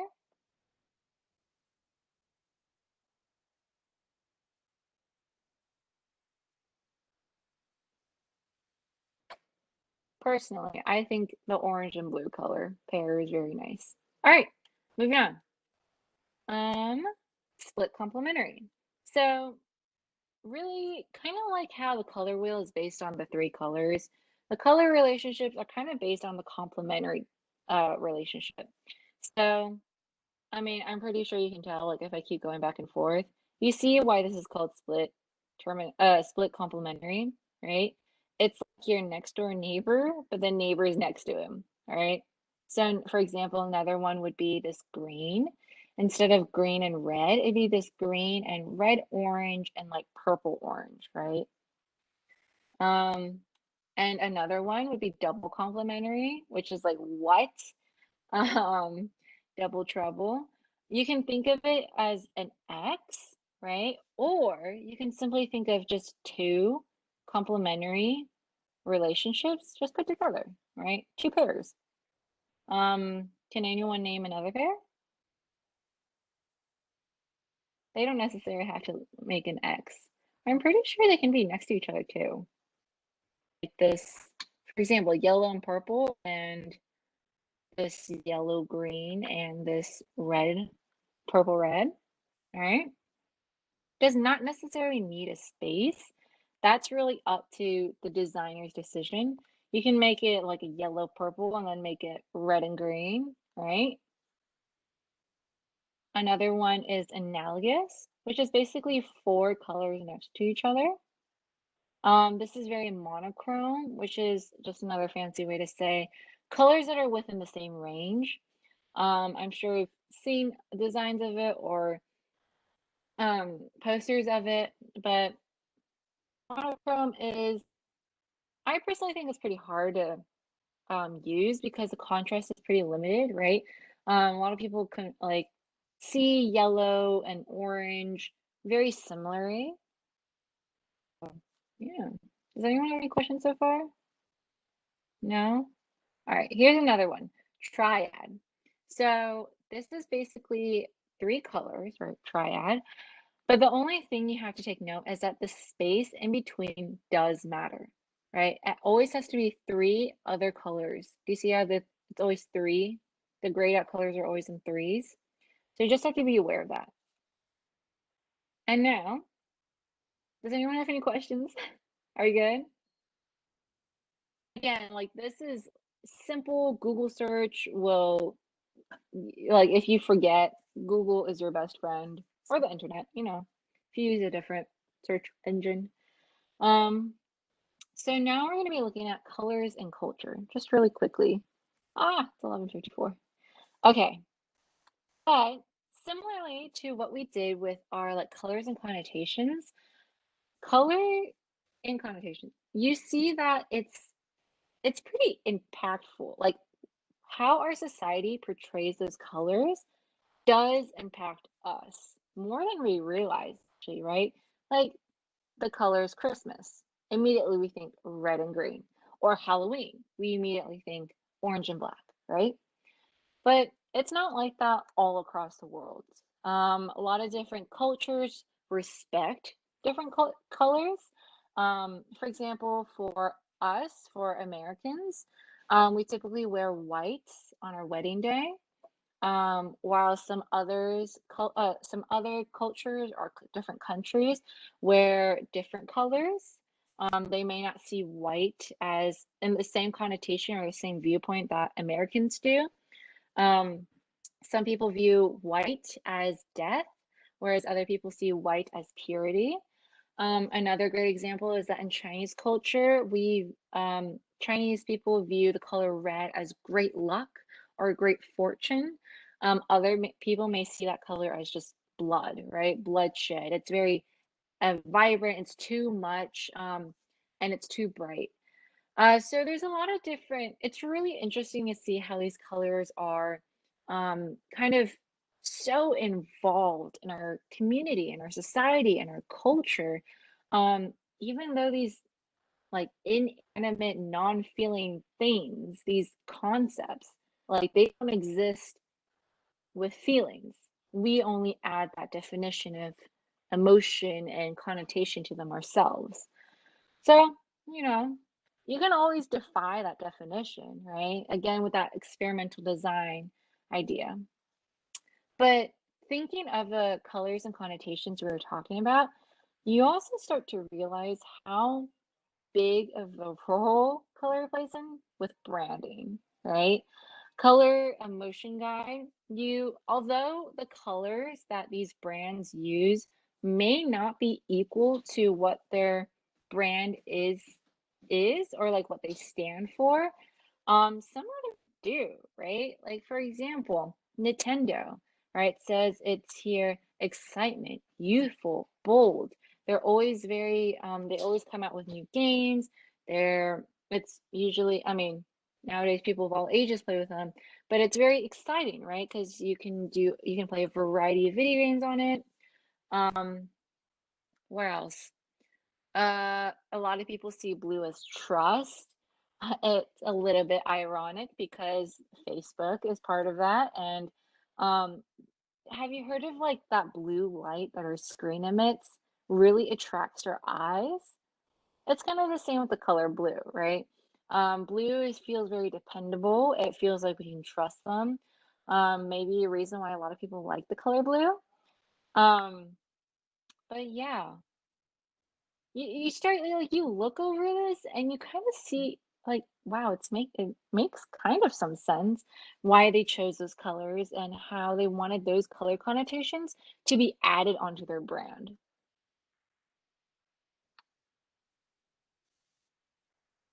So we're just going to quickly go through.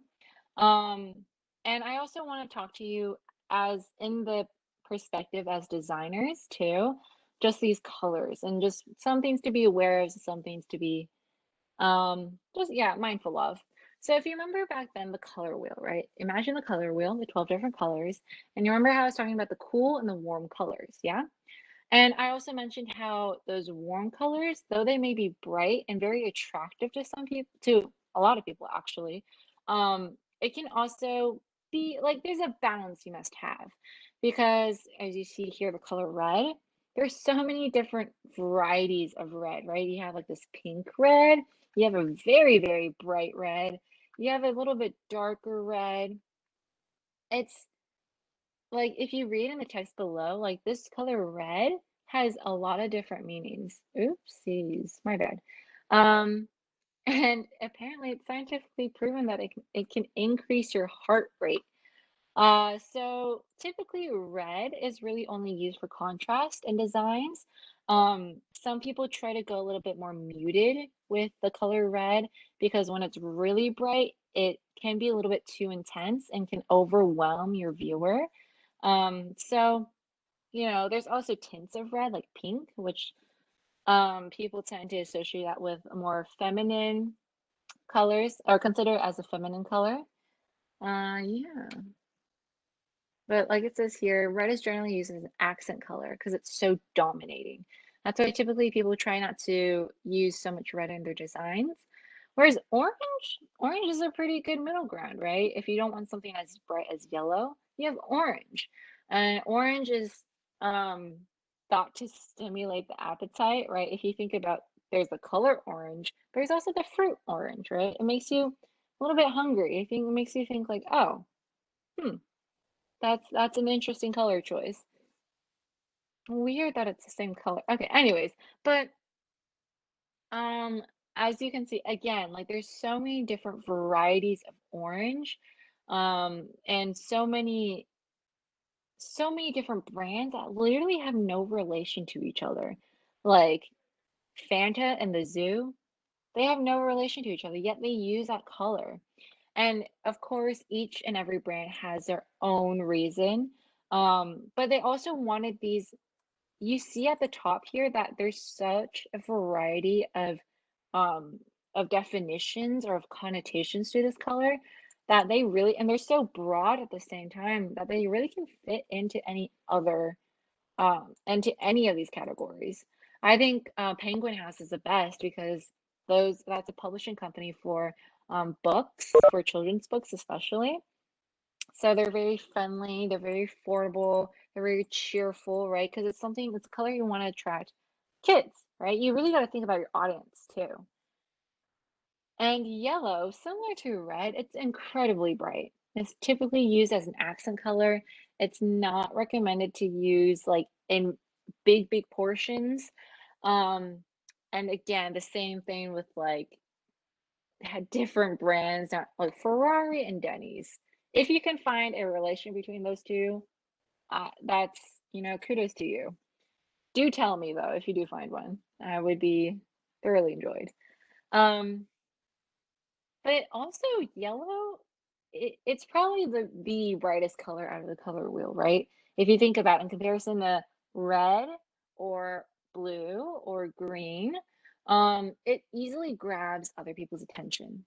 So if you need like a very like a warning, yellow's their best way to go. Green, right? If you remember that green brown connotation we were talking about, it's um it's easy to see how green is immediately associated with like earth, and also the color green is also really associated with the concept of money, or eco-friendly, right?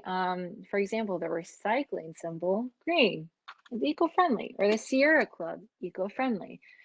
Subway, it can mean health, right? It can mean being healthy, being positive, right?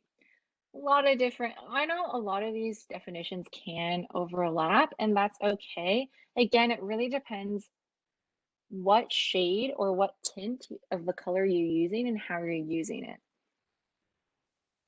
Now, blue is a very popular color.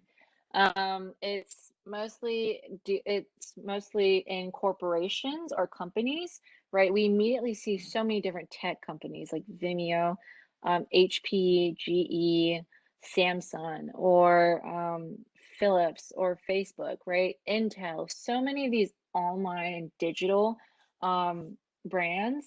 And probably the whole reason why they use blue, maybe because they want to build that trust online, right? It's not easier to build trust online than it is in person, right? So again, evokes trust. Unless any of you want to comment on these colors. And purple. Purple is actually a fun fact. Purple was once the most expensive color to produce, therefore is often viewed as elitist.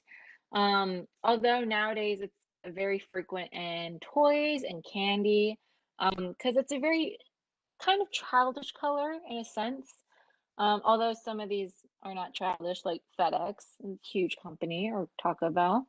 Um, but yeah, but you see different candy brands, right? Like Purple Cow ice cream, or Wonka, or Cadbury, which is a chocolate brand. And then you have black and gray. Black and gray with white is probably the best contrast you will ever get. Pure black and pure white. There's literally no other contrast that can be as different as black and white, literally, right? Because black is the exact opposite of white. There's no other colors on the color wheel that are opposites, are direct opposites to each other. So this black and white, because it's kind of void of color, right? Unlike these, like these have multiple colors, like there's orange in some, there's red, there's a lot of pink, yellow, there's different colors incorporated into these brands. But typically black and white, it's by itself looks very high end. It looks very clean. It looks very professional. It looks very high, like, I don't know how else to say it. It looks very serious too. Because it's void of any color, therefore it's void of any other connotations that your viewer might see or might interpret it with the black and white. Um, Black and white is also great if you use like a specific color to accent it, like black and white plus a little bit of blue. All right. So black and white, it can be a little overwhelming in the sense that it's too much. But again, it depends what emotion you're trying to evoke in the audience. And then you have multicolored one. Yay! Who doesn't love a good rainbow? Um, Typically, designers do not use all the colors in the rainbow. It is not advised because, again, it's the same thing with the inconsistency, right?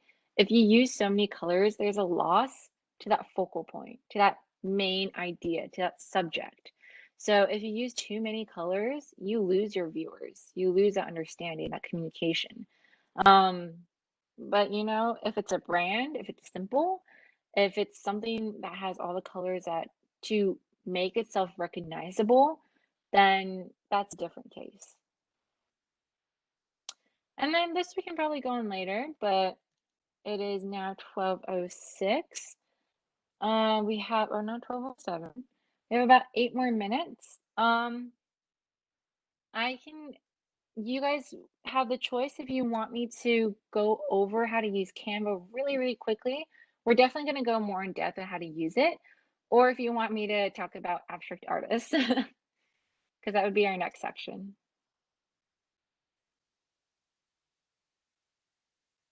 Does anyone have a say? Does anyone want to vote? Canva. Okay, I have one vote for Canva. Anyone else?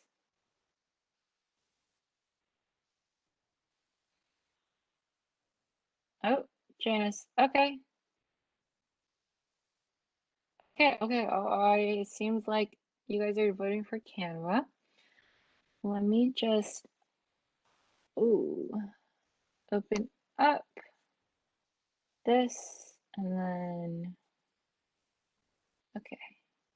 You guys can see my email. Oh, okay. Can you see this? We good? Yeah, all right, cool. So if you haven't already made a Canva account, please do. And please make sure you do not pay for it. It is free. There is a premium version, but that is optional. And when you open up Canva, this is what you get, right? So again, design matters, right? It's very clean, it's very organized. You understand what's going on.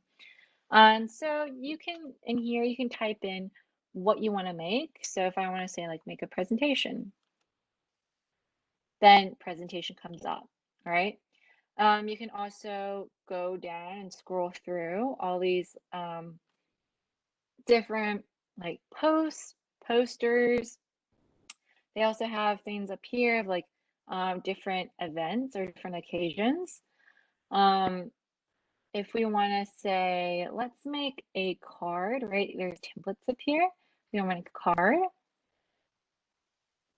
Up here. Then you're opened up to a whole bunch of different card templates. Now, Canva, what is it? Canva is a free online tool to design. And to design, they often have a lot of different templates and a lot of different designs. Typically, people take these designs or take these templates and they type in their own information and then they just use that. You can download these for free. Sometimes if you want to add like certain shapes or certain images, you have to pay for them unless you use your own. But it's a great resource. Let's see. Let's just do this one. This one's cute. So you can have a choice to pick any one you like.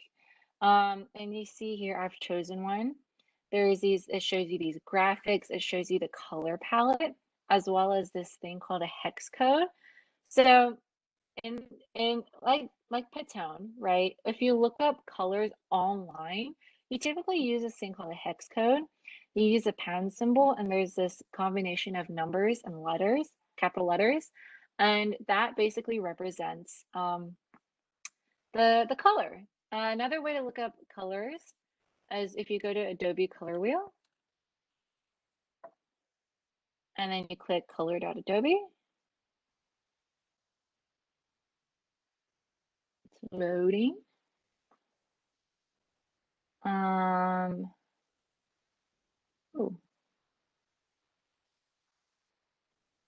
You're able to see the color relationships here on the left, as well as get their hex code right here, right? So, and this is free, right? You just really have to like highlight it, copy it. And again, remember the color relationships we were just learning, right? Analogous, complementary, split complementary, double complementary.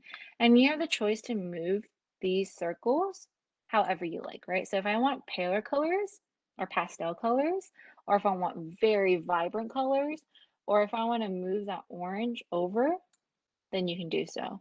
You can move any of these circles like so.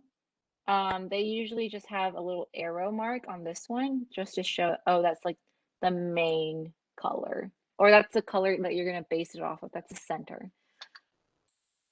So if you choose a template you like, and you're like, oh, okay, this is cute, I want to use it.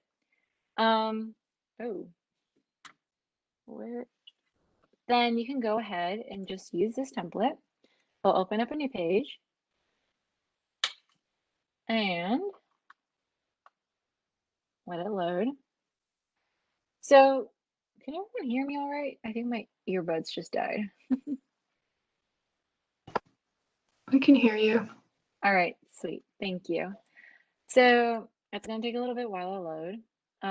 Now you open up to this, right? So as I was saying before, not every single template's gonna be free. You see here how it has Canva and it has these like crosshatch, If you download these, it's going to show up with this watermark. So if you don't want that, you can either get images off of your own, right? Or you can pay for it. And let's see. Okay, so you have here we're going to start from left to right. On the left-hand side, you have this entire toolbar. Here you have your templates, which you can go through. There's so many different ones. You can even search templates if you want like stars. It'll give you ones with stars. And be aware, if you click on it, it's going to immediately replace your template. But it's only going to replace it. Oh. It's only going to replace it if you haven't made any edits, I believe. So see, I made an edit and it says add template as new page. So you can either replace the current page, right, the star page, or add it as a new page, right? And if you're like, oh, I don't want this one, you can either delete it, you can duplicate it. So if you duplicate it, it's just an entirely new copy of it. Or if you add a new page, you can add the page, but the color, the background color is going to be the same, right? So if I add a new page, it's going to be dark blue. See that? Yeah. And if you just have a blank page, you can immediately replace it and I'll just replace it for you. You move to a page to another design. Yes, so for example, if I wanted this as page 1, you can also add a title, so best dad, right? Best dad design. I can use this arrow here to move up, so it'll be now page 1. You can also add notes, which is, this is a card for my dad, the best one, right? And save. And when you open it up, you still have that note. Can you move it to a different design, like a separate? Do you mean like moving this design but to a different color? If you wanted to do that, you don't have to move this. You can simply click the page. You see how there's a blue highlight? Go to this color square here and it shows all these different colors. So these are the default colors to a different file. No, I don't think you can. I do not think you can. Yeah. So a thing you have to also, I should have pointed out, since there's so many different types of templates like presentations, cards, posters, Instagram posts, yada yada yada. If you choose like a template as a card, then you open up another file that's also a card template. Both of those files can access the same templates. It would just not save, it's just a template, right? It won't be your own information. It won't have your designs to it. If you really want to, you say this is like file A, you can select this entire design by like click, hold, and drag, then Control C, copy, and then go into the next file, and then say it's like blank, right? Then you click that page, and you Control V, and it's gonna paste. That can be transferred among different files, I think. Yeah.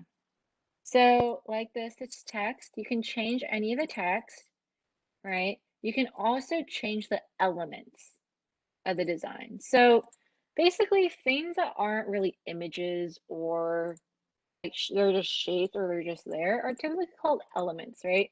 Elements are things that make up the entirety of the design. So these are elements. And as you can see here as I'm clicking, you can also see that two different, like, see if I click here, the toolbar on the top changes.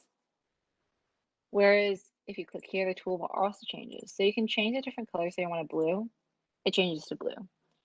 And this, I believe, I'm not sure what that changes, but yeah, there's a lot of different things. Templates, if you upload photos, you can see the photos I uploaded for the presentation I made.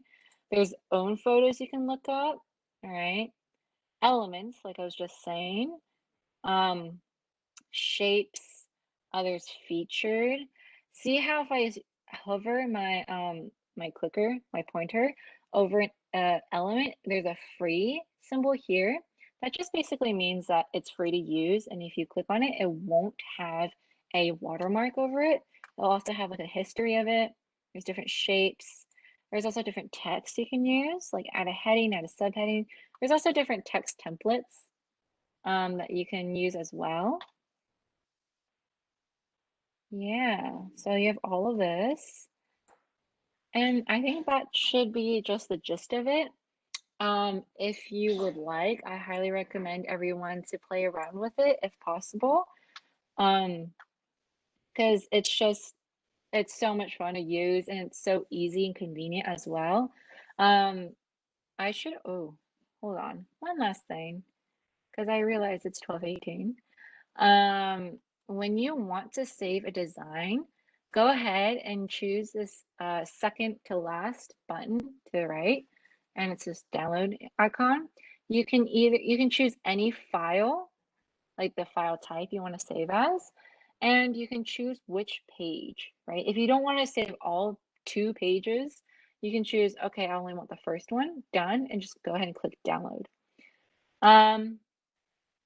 Yeah, I think that should be about it. And that concludes our first day of graphic design. Woo! Round of applause.